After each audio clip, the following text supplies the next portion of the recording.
প্রিয় ভাইরা, পৃথিবীতে যত পরিবর্তন হয়েছে, যত কিছু, সমস্ত পরিবর্তনের পেছনে ছিল ত্যাগ, কোরবানি। এবং এই কোরবানি শুধুমাত্র ইসলামী আন্দোলন প্রতিষ্ঠার জন্য যে ছিল তা কিন্তু নয়। মানব রচিত মতবাদ যেমন সেকুলারিজম বা ধর্মনিরপেক্ষ মতবাদ, কমিউনিজম, ডেমোক্রেসি ইত্যাদি সবকিছু প্রতিষ্ঠার জন্য মানুষ যুগে যুগে জীবন দিয়েছে, রক্ত দিয়েছে। একইভাবে আরেকটি দল, আরেকটি পক্ষ আছে, ছিল এবং আছে, যারা তাদের জীবন, তাদের যৌবন, তাদের রক্ত সবকিছু উৎসর্গ করেছে ইসলামী আইন বাস্তবায়নের জন্য। এই উভয় গ্রুপের জীবন দেওয়া, ত্যাগ তিতিক্ষার মধ্যে পার্থক্য আছে, ফারাক আছে। যেমন সূরা নিসার 104 নম্বর আয়াতে আল্লাহ তাআলা বলছেন, তোমরা দুঃখ পেয়েছো। যারা ইসলামী আন্দোলনের জন্য জীবন দিয়েছে তাদেরকে উদ্দেশ্য করে বলা হচ্ছে, তোমরা দুঃখ পেয়েছো আর তারাও দুঃখ পেয়েছে। তারাও বলতে যারা ওই মানব রচিত মতবাদের জন্য জীবন দিয়েছে তাদের কথা বলা হচ্ছে। তোমরা দুঃখ পেয়েছো আর তারাও দুঃখ পেয়েছে, কিন্তু তোমাদের দুঃখের বিনিময়ে তোমরা আল্লাহর কাছে এমন কিছু আশা করো যা তারা করে না। আমরা আল্লাহর কাছে কি আশা করি? আলহামদুলিল্লাহ, আমরা জান্নাত আশা করি। সুতরাং আমরা যে জান্নাত আশা করি, সেই জান্নাত শুধুমাত্র ইসলামী আন্দোলন করা, ইসলামী আন্দোলনের জন্য ত্যাগ তিতিক্ষা কোরবানি করেছে তাদের জন্যই প্রযোজ্য, অন্য কারোর জন্য নয়। প্রিয় ভাইয়া, ইমামে আজম ইমাম আবু হানিফা তিনি কোথায় ইন্তেকাল করেছেন? কোথায় শাহাদাত বরণ করেছেন? কোথায়? কারাগারে। তাকে তৎকালীন শাসক গোষ্ঠী কারাগারে তাকে হত্যা করেছেন। তাকে কারাগারে নিক্ষেপের আগে তাকে প্রস্তাব দেওয়া হয়েছিল যে আপনি আল্লাহর সার্বভৌমত্ব প্রতিষ্ঠার আন্দোলন বন্ধ করুন, আল্লাহর কথা বলা বন্ধ করুন, বিনিময়ে আপনাকে অনেক কিছু দেয়া হবে। কি দেয়া হবে? তৎকালীন সময়ে তাকে প্রধান বিচারপতির অফার দেওয়া হয়েছে। রাষ্ট্রপতি, প্রধানমন্ত্রী, পরেই যে পদটি, সে পদটি হল প্রধান বিচারপতি। তাকে প্রধান বিচারপতি হওয়ার জন্য এই লোভনীয় অফার তাকে দেওয়া হয়েছিল। পরবর্তীতে তিনি যখন এই লোভনীয় অফারে রাজি হননি, তাকে কারাগারে নিক্ষেপ করা হয়েছিল। কারাগারেও তাকে প্রস্তাব দেওয়া হয়েছিল। যখন তিনি কারাগারেও প্রস্তাব মেনে নেননি, জালিমের প্রস্তাব, তখন তাকে বিষ প্রয়োগে শাহাদাত বরণ করতে বাধ্য করা হয়েছিল, তাকে হত্যা করা হয়েছিল। আমরা কি দেখতে পেলাম?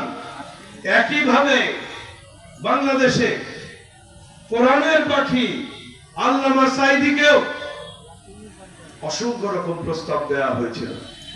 আমি তার জ্বলন্ত সাক্ষী। আমার উপস্থিতিতে আমার শহীদ পিতা আল্লামা সাঈদীকে প্রস্তাব করা হয়েছিল। কি প্রস্তাব করা হয়েছিল? আপনি ইসলামী আন্দোলন ছেড়ে দেন, পরিবর্তে আপনি একটি রাজনৈতিক দল গঠন করেন এবং আপনি সেই রাজনৈতিক দলের পক্ষ থেকে নির্বাচন করবেন, আপনাকে আমরা বিরোধী দলীয় নেতা বানিয়ে দেব।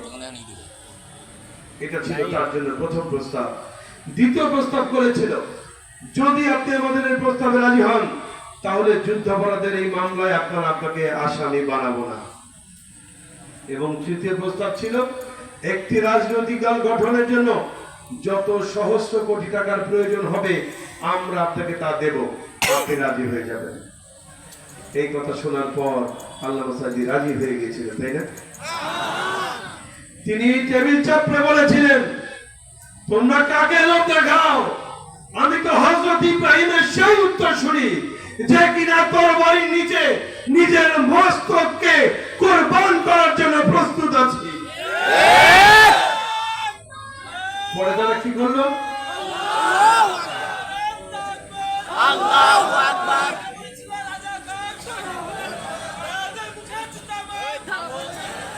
পরবর্তীতে তারা কি করলো? পরবর্তীতে তারা আল্লামা সাঈদীর বিরুদ্ধে যুদ্ধাপরাধ মামলা দিল এবং ওই মামলায় তাকে দীর্ঘ 13টি বছর অন্ধকার প্রকোষ্ঠে রেখে তিলে তিলে মৃত্যুর দিকে ঠেলে দিল। 14ই আগস্ট 2023 তাকে 13ই আগস্ট রাতে অসুস্থতার কথা বলে তাকে নিয়ে এসেছিল আমার ভাই মৌলানা তৈয়বুর রহমান বিশদ ব্যাখ্যা করেছেন।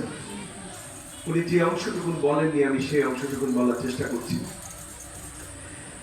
একজন সুস্থ মানুষকে তারা হাসপাতালে এনেছিল, কারণ গাজীপুর কারাগার থেকে ঢাকা কেন্দ্রীয় হাসপাতাল যেটা পিজি হাসপাতালে সেখানে আসতে 1.5 থেকে 2 ঘন্টা সময় লাগে, কিন্তু সন্ধ্যার পর থেকে নিয়ে প্রায় 5.5 ঘন্টা পর তারা আল্লামা সাঈদীকে গাজীপুর কারাগার থেকে এই পিজি হাসপাতালে নিয়ে এসেছেন।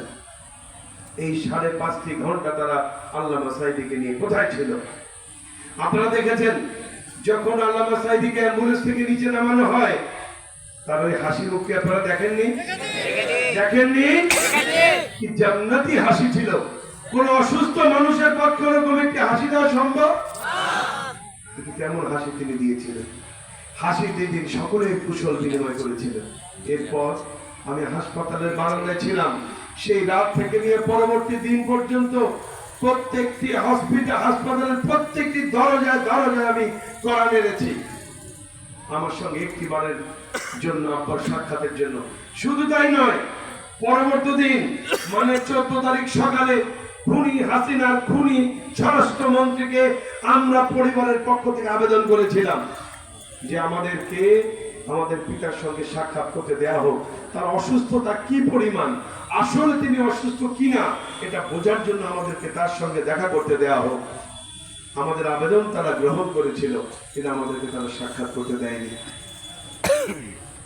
শেষমেশ রাত 8:40 দিকে আমাকে ডেকে নিয়ে আমার শহীদ পিতাকে আমার হাতে তুলে দিয়েছে। আমাদের দুঃখ নেই, কারণ তিনি সারা জীবন শাহাদাতের তামান্না ছিল তার হৃদয়ে। কোনো দুঃখ নেই, একটি দুঃখের কথা ভুলতে পারি না।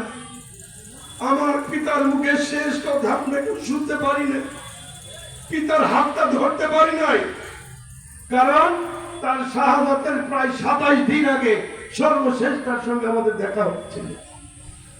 পিতার হাতটা ধরতে পারি না, এটাই আমাদের দুঃখ।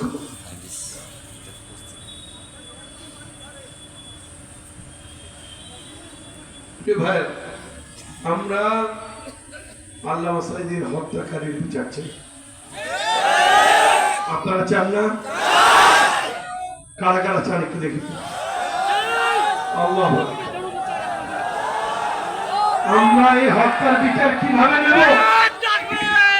আমরা যে ইসলামী আন্দোলন করতে গিয়ে আল্লামা সাঈদী 13 বছরের কারাজীবন বেছে নিয়েছেন, যে ইসলামী আন্দোলন করতে গিয়ে তিনি বিনা বিচারে শাহাদাতের অমীয় সুধা পান করেছেন, যে বাংলাদেশ জামাত ইসলামী করার কারণে তিনি কারাগারে গিয়েছেন, আমরা সেই বাংলাদেশ জামাত ইসলামীর মাধ্যমে বাংলাদেশে একটি কল্যাণ নয় ইসলামী রাষ্ট্র গঠনের মাধ্যমে আল্লামা সাঈদীর খুনের বদলা নেব ইনশাআল্লাহ।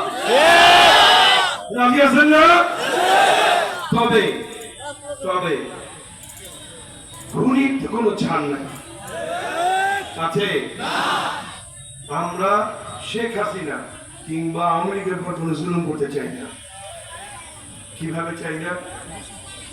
আমরা চাই শেখ হাসিনা তার রাজনৈতিক প্রতিহিংসা এবং বাংলাদেশ থেকে ইসলামী আন্দোলনকে নিশ্চিহ্ন করার জন্য যে আইন তৈরি করেছিল, যে আইনের মাধ্যমে ট্রাইব্যুনাল গঠিত হয়েছিল, যে ট্রাইব্যুনালে আল্লামা সাঈদী সহ ইসলামী আন্দোলনের নেতৃবৃন্দকে যারা ফাঁসি দিয়েছিল, আমরা চাই কোন রকম জুলুম